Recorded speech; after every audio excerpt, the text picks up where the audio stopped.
Welcome back, DeepVisus explorers, to Where Vision Meets Depth. Today, we delve into the intricate world of consciousness, a concept that has puzzled thinkers for centuries. In this episode, our journey is guided by the work titled Theoretical Models of Consciousness, a scoping review published by Davide Sattin and colleagues in 2021.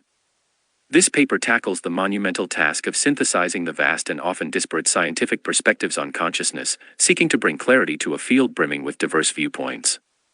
The core problem this paper addresses is a fundamental one. How can we compare and make sense of the myriad scientific theories attempting to explain human consciousness? Consciousness, as a concept, has multiple definitions and many approaches to studying its neural correlates of consciousness, or NCCs.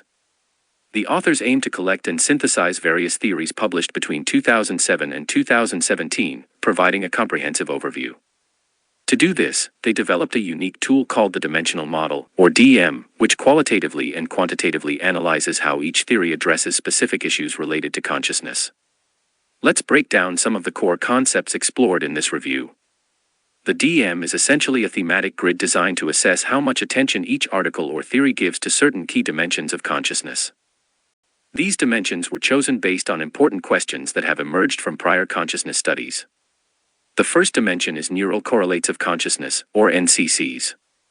These are defined as the minimum neuronal mechanisms jointly sufficient for any one specific conscious percept.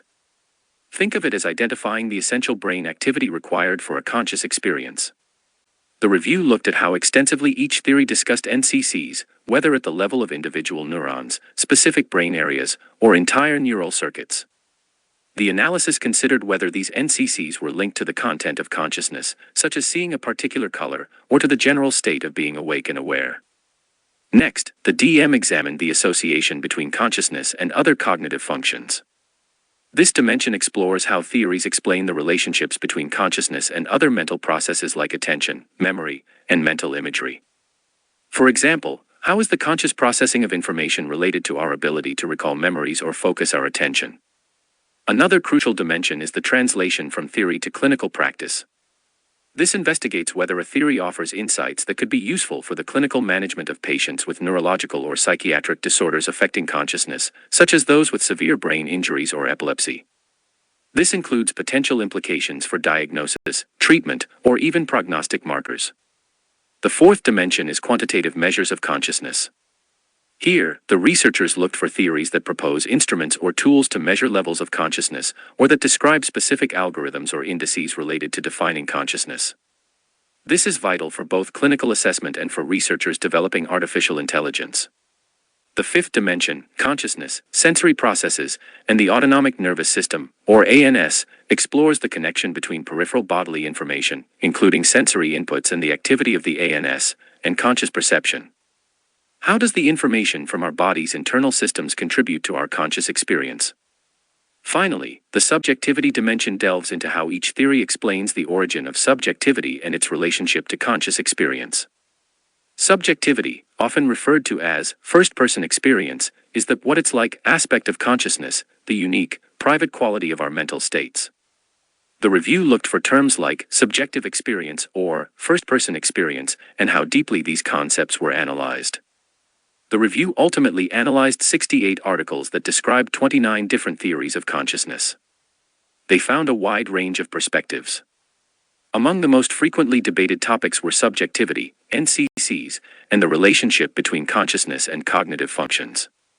For subcortical structures, the thalamus, basal ganglia, and hippocampus were most frequently cited as NCCs, while the cingulate, prefrontal, and temporal areas were most reported for cortical structures, including the thalamocortical system.